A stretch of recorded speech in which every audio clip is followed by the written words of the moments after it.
Good afternoon. Today I want to talk to you about the recent work I've been doing on developing a maximum likelihood-based approach for uncovering selective sweep signatures from haplotype data. But first, let's just go through a couple of definitions.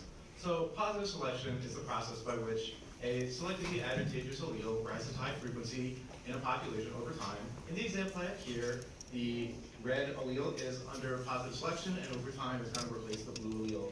Now, positive selection leaves a larger signature in the genome that we call a selective sweep, which, to illustrate, let's look at this population of 10 different haplotypes that I have here, of which one contains the selected allele at its center, marked in red.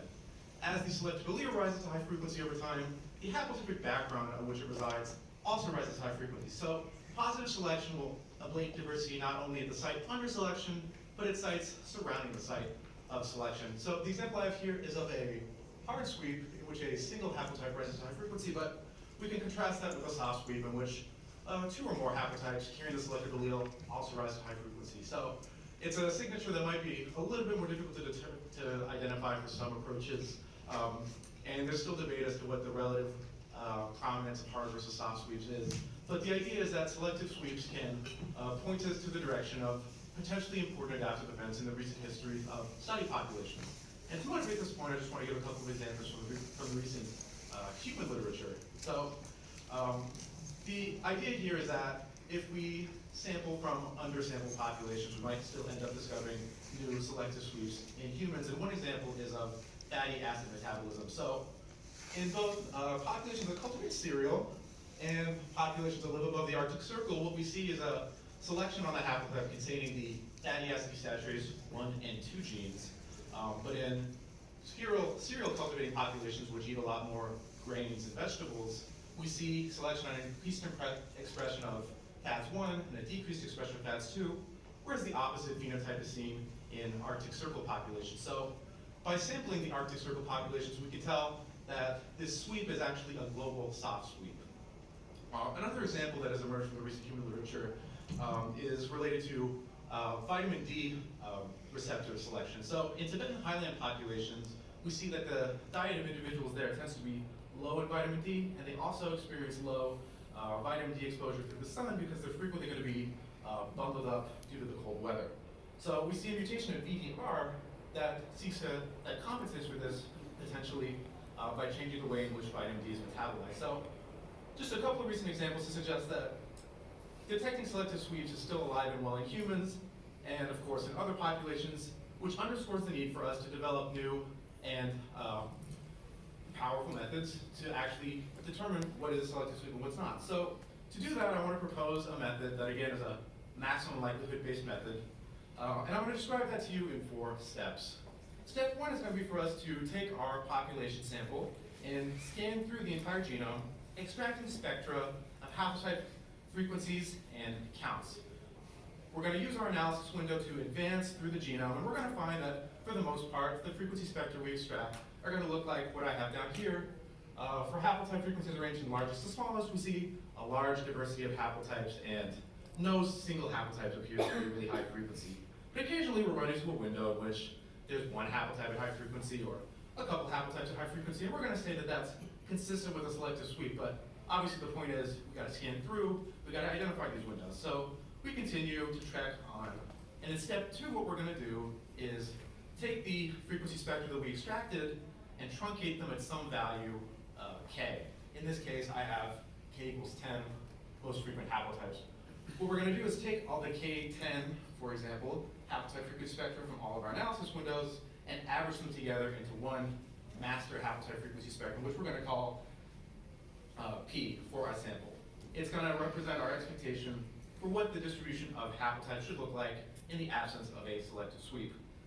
In step 3, what we're going to do is develop a model for what we expect a selective sweep to look like given our neutral background spectrum, frequency spectrum P. And what we're going to do is lop off weight from the non-sweeping haplotype classes. The example I've got here is for 3 sweeping haplotypes. We're just going to lop off 4 through 10, cutting them off between an upper bound of U and a lower bound of epsilon, and add that weight to the purple sweeping classes.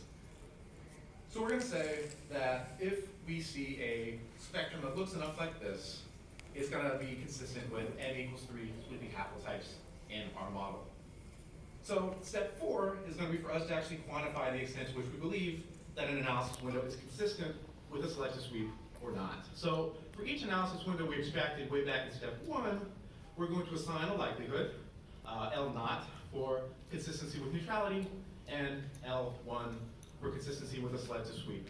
Now what we're doing with L1 is figuring out what the best sweep model can be by optimizing over epsilons, our lower bound, and M, our sweep model. So our t-statistic is going to be larger for windows consistent with selective sweeps according to our model, smaller for windows consistent with neutrality. And the thing I want to point out about this approach is that as part of assigning a t-statistic, as part of saying, well, we believe that there's a sweep underlying this analysis window, we're actually assigning what we believe is the maximum number of sweeping haplotypes in that window. So other methods might require you to train a classifier or use an additional statistic to make a determination, hey, we think this is a hard sweep, hey, we think this is a soft sweep.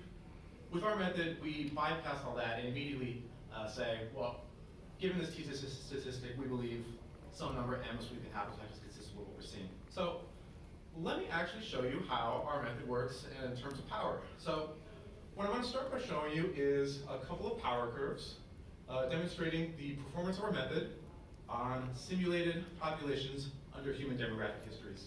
So you read these power curves as higher power on the y-axis, meaning a greater differentiation between selective sweeps and neutrality, and on the x-axis we have times of selection simulated in generations ago for that population model. So between 200 and 4,000 generations. So what do we see here?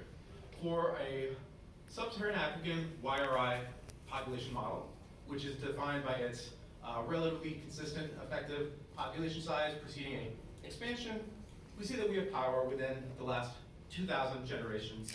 And for a CEU model, which is defined by its bottleneck preceding a population expansion, we see power within the last 1,500 or so generations. So what does this mean? Well, we have power to resolve selective sweep events that occur within the last 1,500 to 2,000 human generations, corresponding to 50 to 60,000 years of human evolution, which, a lot of interesting sweep results have occurred. The reason and difference between power of our YRI model and our CEU model is due to the fact that bottleneck populations have a higher level of background genetic diversity, meaning that sweeps and neutrality are going to be less distinct from one another over the course of this. And of course, we can't detect sweeps that go too far into the past because recombination mutation will break up long haplotypes over time. So we have power to detect recent sweeps, and I mentioned as well that as part of assigning our t-statistic, we are also suggesting what the most likely sweep model is. So to show you the interface between the t-statistic, the frequency spectrum, and our assigned value of m, I want to show you these plots, which are made up of 1,000 replicates under a particular parameter set. Each replicate represents a slice that you read along the x-axis, arranged in decreasing frequency of the most frequent haplotype. So under neutrality, we see that the t-statistic is going to be very small, which is what we want because there's no selective sweep, right? And it's associated with a frequency spectrum that has, again, no real outlying sweep frequencies, or haplotype frequencies. And underneath, this colored bar represents what our most likely inferred sweep model is, and we generally see large values of our m, which obviously, since these are neutrality, there's no sweep going on, but it suggests to us that there's no real outlying haplotype frequency. Contrast that with hard sweep, which we simulated 1,000 generations prior to sampling. We see large values of our t-statistic, a single high-frequency haplotype in the majority of these spectra, and we're assigning these generally as hard sweeps about 80% of the time. Under a soft sweep, which we simulated on 4 sweeping haplotypes, what we see is generally large values of the t-statistic associated with spectra that have some handful of sweeping haplotypes that are generally classified as soft sweeps. Some of them are going to be classified as hard simply because by drift, some sweeping haplotypes will be lost in the history of the simulation, but overall the picture here is looking pretty good. We can detect sweeps based on a high value of the t-statistic and instantly assign what we believe is the number of sweeping haplotypes, and we're pretty accurate, 80% of the time or so. So I want to actually wrap up by showing a couple of results that we got from the human empirical data, just to give you an idea of the sort of data we're generating. this is going to be data from the 1,000 Genomes Project Consortium for the YRI and CEU populations, which we simulated previously. So the first candidate I want to look at is one at SYT1 on YRI chromosome 12. It passed our significance threshold, and we see that in our observed spectrum in blue and in our assigned model spectrum in red, we're seeing 2 high-frequency haplotypes. So we believe that this is going to be a soft sweep, and we were encouraged to see this because other methods have also identified SYT1 as a sweep candidate, and using a previous method, we also identified it as a candidate soft sweep. Underneath here, we have a sweep at HLA DPV2, which we expected as well because HLA genes frequently show signatures of positive selection, and associated with that is a single high-frequency sweeping haplotype in both our model and our observed spectrum.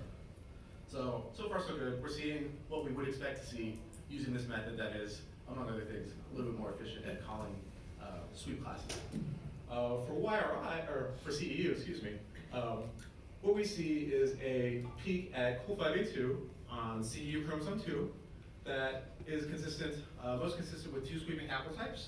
And COL5A2 hasn't really been talked about too much, but it's located within a run of homozygosity associated with schizophrenia.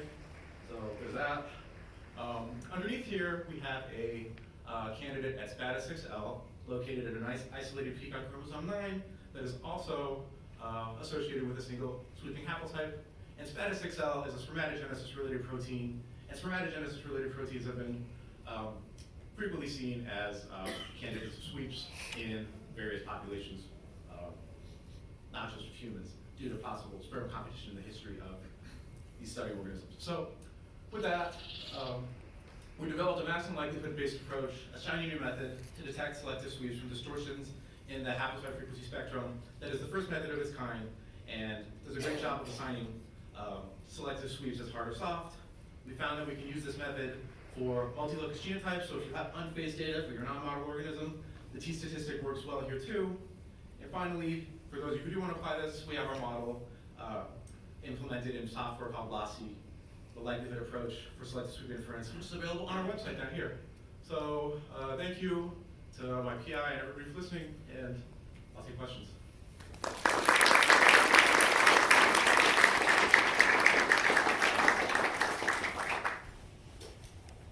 Please. Could you describe the simulation? So we used Slim2, Okay. which is a program designed by Phil Messer and Ben Holler. And the idea is we're using human parameters, so 1.25 times 10 to the minus 8 mutation rate, 1 times 10 to the minus 8 recombination. We're initiating selection as de novo for hard sweeps and as from staining variation for soft sweeps, and scaling by 20 for time efficiency. Does that cover what you want to know? Perfect. Yeah, we talk about it a little more later. Yeah.